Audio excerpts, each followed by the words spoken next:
अस्सलाम वालेकुम। आज का हमारा टॉपिक है मैकेनिज्म ऑफ ब्रीथिंग के ब्रीथिंग किस तरह होती है। हमारे प्रीवियस जो लेक्चर था इस चैप्टर के इंट्रोडक्शन में, जो हमारा पहला लेक्चर था, उसमें हम कंप्लीटली डिस्क्राइब कर चुके हैं कि ब्रीथिंग क्या होती है। तो ब्रीथिंग सबसे पहले थोड़ा सा नॉलेज को रिव्यू करेंगे कि ब्रीथिंग क्या थी। कि हमने बात की थी कि जो सिंपल हवा को अंदर लेके जाना, ठीक है। क्यों अंदर लेके जाते हैं? ताकि उससे क्या हासिल करें? ऑक्सीजन। और हवा को बाहर निकालना ताकि हम किससे छुटकारा हासिल कर सकें? कार्बन डाइऑक्साइड से। तो इसके अलावा ब्रीथिंग में हमने बात की थी कि ये किसकी मूवमेंट है? सिंपल किसकी? हमारी फिजिकल, हमारी बॉडी की। इसमें क्या होती है? हमारी रिब्स अप्स एंड डाउन होती है। ये हमने ब्रीथिंग में बात की। आज का जो हमारा टॉपिक है वो है मैकेनिज्म ऑफ ब्रीथिंग कि जो अभी हमने बात की है कि हवा को अंदर लेके जाना और हवा को बाहर निकालना, ये किस प्रोसेस के जरिए होता है, ये किस तरह होता है, ठीक है। तो इस टॉपिक में हमने ये पढ़ना है कि हवा किस तरह अंदर जाती है और हवा किस तरह बाहर जाती है। तो मैकेनिज्म ऑफ ब्रीथिंग में दो फेजेस होती हैं, एक इनहेलेशन और दूसरी एक्सहेलेशन। फर्स्ट है इनहेलेशन,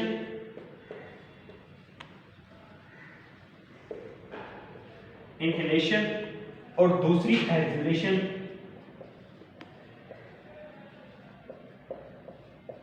ठीक है, कौन कौन से?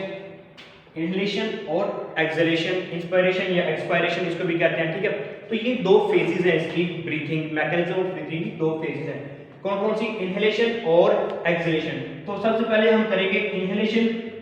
कि इनहेलेशन क्या होती है? इनहेलेशन कहते हैं हवा को अंदर लेके जाना, ठीक है। इनहेल करना, हवा को अंदर लेके जाना। तो अब हम इसमें ये पढ़ेंगे कि हवा को हम अंदर किस प्रोसेस के जरिए लेके जाते हैं। क्लियर हो गया? देखिए, इनहेलेशन में जो चीजें इंपॉर्टेंट है वो हम लिखेंगे। तो सबसे पहले जो इंपॉर्टेंट बात इसमें वो है रिब्स मसल की। रिब मसल की, ठीक है। इसके अलावा जो इंपॉर्टेंट है वो है डायाफ्राम,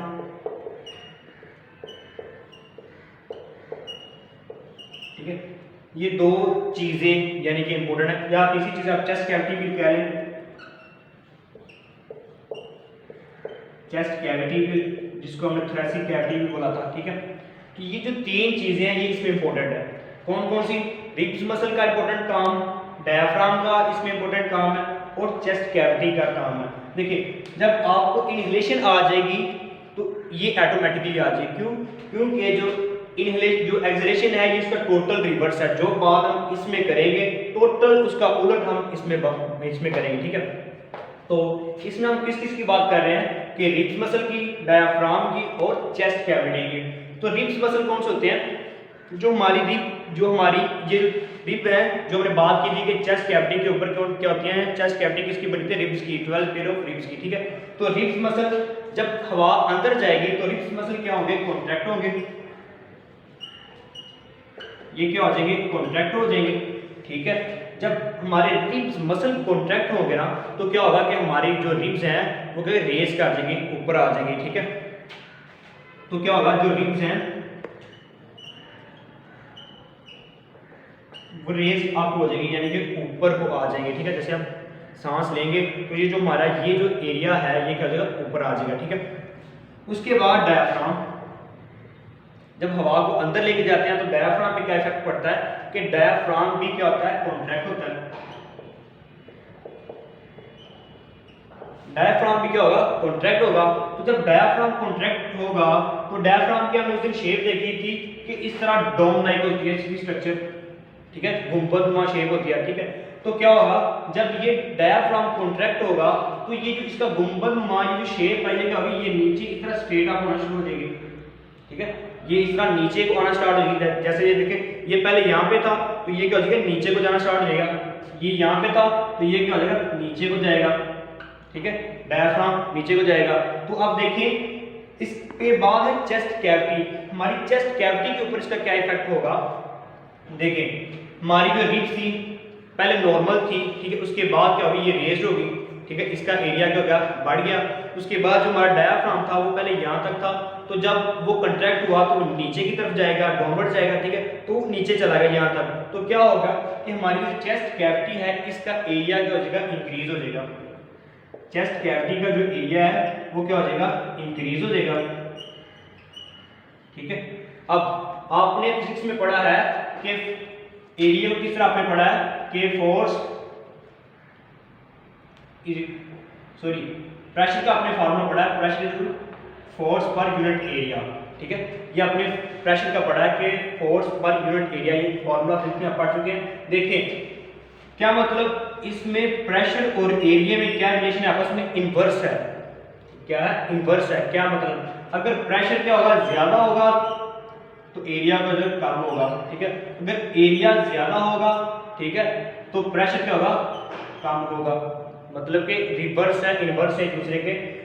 अब देखें, अब यहां पे क्या होगा, चेस्ट कैविटी का एरिया क्या होगा, इंक्रीज हो गया। एरिया क्या होगा, इंक्रीज हो गया। तो जो प्रेशर है हवा का, ये प्रेशर किसका है, हवा का जो प्रेशर है वो क्या हो जाएगा, डिक्रीज हो जाएगा। ठीक है, जो प्रेशर है एयर का, जो प्रेशर है वो क्या हो जाएगा, डिक्रीज हो जाएगा। ठीक है, ये क्या हो जाएगा, प्रेशर जो है डिक्रीज हो जाएगा। तो हमारी लंग्स के अंदर जो है, लंग्स के ऊपर भी प्रेशर क्या होगा, कम होगा। ठीक है, अब ये प्रेशर जो है वो किसके डायरेक्टली प्रोपोर्शनल है टू हमारे जो एटमॉस्फेयर है, जिनके जो हमारा बाहर का एनवायरनमेंट है। अब देखें यहां पे हमारे लंग्स में क्या है, प्रेशर कम है। लंग्स में क्या है, प्रेशर हवा का कम है। हमारे एनवायरनमेंट में क्या है, हवा का प्रेशर ज्यादा है। तो क्या होगा, इस चीज को बैलेंस करने के लिए क्या होगा कि बाहर से हवा हमारे लंग्स में आएगी। ठीक है, तब तक हवा अंदर लंग्स में आती रहेगी जब तक इक्विलिब्रियम ना होगा। इक्विलिब्रियम कहते हैं कि इक्वल ना होगी, मतवाजन या बैलेंस चीजें ना होगी, यानी कि जितना हवा का प्रेशर बाहर होगा इतना ही हमारे लंग्स के अंदर होगा। ठीक है, तो इस प्रोसेस के जरिए क्या है कि जो एयर है वो एनवायरनमेंट में कहाँ आएगी, एनवायरनमेंट से लंग्स में आएगी। ठीक है, तब तक कब तक आएगी कि जब तक यहाँ पे इक्विलिब्रियम कायम नहीं हो जाता, मुतवाजन या बैलेंस कायम नहीं हो जाता। ठीक है, तो ये पूरा प्रोसेस है इनहेलेशन का। इस तरह हवा इन्वायरमेंट से हमारे लंग्स में जाती है। रिपीट करता हूँ, इनहेलेशन या इंस्पायरेशन कहते हैं हवा का अंदर जाना। ठीक है, तो इस प्रोसेस में हमने देखा कि जब हवा अंदर जाती है तो क्या क्या होता है, कौन कौन सी चेंजेस होती हैं। तो सबसे पहले हमने देखा था कि रिब्स मसल में क्या चेंजेस आती हैं कि जब हवा अंदर जाती है तो रिब्स मसल जो होते हैं वो करते हैं कॉन्ट्रैक्ट हो जाते हैं। ठीक है, तो उससे करता है कि जो हमारी ये जो रिब्स हैं वो करते हैं रेज अप हो जाती हैं, बाहर की तरफ आ जाती है। ठीक है, अब इसके बाद डायाफ्राम के ऊपर इसका क्या इफेक्ट पड़ता है कि डायाफ्राम भी क्या हो जाता है, कॉन्ट्रैक्ट हो जाता है। ठीक है, तो जो डायाफ्राम की हमने ये शेप बात की थी, ये जो इसकी डोम लाइक स्ट्रक्चर थी, तो जब ये कॉन्ट्रैक्ट होगा तो ये जो डोम लाइक ये डाउनवर्ड जाना स्टार्ट हो जाएगा। ठीक है, इस तरह ये स्ट्रेट होना स्टार्ट हो जाएगा। ठीक हो गया। अब जब ये स्ट्रेट होगा और जो हमारी रिब्स हैं वो क्या हो जाएगी, अपवर्ड हो जाएगी। तो क्या होगा, चेस्ट कैविटी पे क्या इफेक्ट होगा कि चेस्ट कैविटी का जो एरिया है वो क्या हो जाएगा, इंक्रीज हो जाएगा। ठीक है, जब ये देखिए एरिया इंक्रीज हो गया, आप फिजिक्स में पढ़ते हैं कि प्रेशर का क्या फॉर्मूला है, pressure is equal to force per unit area. यहाँ पे प्रेशर और एरिया का आपस में क्या रिलेशन है, देखिए ये रिवर्स या इनवर्स रिलेशन है। अगर एरिया कम होगा तो प्रेशर ज्यादा। ठीक है, अगर एरिया ज्यादा है तो प्रेशर क्या होगा, कम होगा। तो इस तरह देखिए यहाँ पे जो प्रेशर हम क्या कह रहे हैं कि एरिया क्या है, इंक्रीज है ना, तो प्रेशर क्या होगा, डिक्रीज होगा। ठीक है, प्रेशर किसका है, एयर का। ठीक है, तो जो हमारे लंग्स के ऊपर जो एयर का प्रेशर है वो क्या होगा, कम होगा। तो बाहर जो एनवायरनमेंट में एयर का प्रेशर है वो क्या होता है, ज्यादा होता है। ठीक है, तो इस चीज को बैलेंस करने के लिए क्या होगा कि बाहर एनवायरनमेंट से जो एयर है वो कहाँ आएगी, हमारे लंग्स के अंदर आएगी। ठीक है, तब कब तक आएगी कि जब तक इक्विलिब्रियम कायम नहीं होगा। इक्विलिब्रियम किसे कहते हैं कि किसी चीज का बैलेंस हो जाना, जितनी अमाउंट बाहर है उतनी ही अंदर हो। ठीक है, तो इस तरह की होती है कि हवा एनवायरनमेंट से हमारे लंग्स में जाती है। तो ये था प्रोसेस इनहेलेशन का। अब अगला प्रोसेस है हमारा एक्सहेलेशन। मैंने आपको पहले बताया था कि आप जब ये कर लेंगे तो इसका टोटली ऑपोजिट क्या है, एक्सहेलेशन। ठीक है, इस तरह अभी हम देखते हैं। देखें एक्सहेलेशन में क्या होगा, इसमें रिब्स मसल भी, ठीक है, रिब्स मसल पे भी इफेक्ट देखेंगे क्या होता है। उसके अलावा डायाफ्राम पे भी इसका इफेक्ट देखेंगे, डायाफ्राम पे भी इसका इफेक्ट देखेंगे। ठीक है, इसके अलावा चेस्ट कैविटी में भी इसका इफेक्ट देखेंगे हम। ठीक है, अब देखें यहाँ पे क्या हुआ था कि जब एयर अंदर गई थी तो ये क्या हो गए थे, दोनों कॉन्ट्रैक्ट हो गए थे। तो इसके बिल्कुल ऑपोजिट क्या होगा कि ये कॉन्ट्रैक्ट नहीं होंगे तो ये क्या हो जाएंगे, रिलैक्स हो जाएंगे। ठीक है, रिलैक्स हो जाएंगे। डायफ्राम भी इधर क्या हुआ था, कॉन्ट्रैक्ट हुआ था, तो इधर क्या हो जाएगा, रिलैक्स हो जाएगा। ठीक है, बिल्कुल इसके ऑपोजिट, यहाँ पे कॉन्ट्रैक्ट हुए थे तो यहाँ पे क्या होगा, रिलैक्स हो जाएंगे। अब जब ये देखिए कॉन्ट्रैक्ट हुए थे तो जो हमारी रिब्स थी वो क्या हो गई थी, अपवर्ड। अब इसमें क्या होगा, जो रिब्स होंगी वो came back to their original position.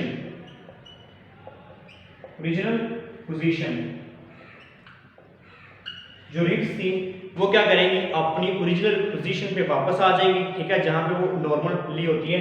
इसके बाद डायफ्राम जब रिलैक्स होगा तो डायफ्राम क्या होगा कि दोबारा अपनी उसी शेप में आ जाएगा, डोम लाइक स्ट्रक्चर में। ठीक है, दोबारा वही उसी जगह पे आ जाएगा। तो चेस्ट कैविटी पे क्या इफेक्ट होगा, पहले तो था कि जो रिब्स थी वो अब भी यानी कि अपवर्ड हो गई थी, जो डायफ्राम वो डाउनवर्ड चला गया था, तो जो एरिया था वो ज्यादा हो गया था। ठीक है, अब जो हमारी जो रिब्स हैं वो भी अपनी नॉर्मल पोजीशन पे हैं और जो डायफ्राम है वो भी नॉर्मल पोजीशन पे है। तो क्या हो जाएगा कि एरिया जो है वो क्या हो जाएगा, कम हो जाएगा, एरिया डिक्रीज हो जाएगा। तो अकॉर्डिंग टू फार्मूला में क्या लिखा था कि अगर एरिया कम हो जाएगा तो क्या हो जाएगा, प्रेशर क्या हो जाएगा, ज्यादा हो जाएगा। ठीक है, अब देखिए यहाँ पे इसका एरिया क्या हो जाएगा, डिक्रीज हो जाएगा। एरिया क्या डिक्रीज हो जाएगा। ठीक है, अब एरिया डिक्रीज हो गया तो क्या होगा कि जो इसका प्रेशर है वो क्या हो जाएगा, ज्यादा हो जाएगा। प्रेशर ऑफ एयर लंग्स के ऊपर क्या हो जाएगा, ज्यादा हो जाएगा।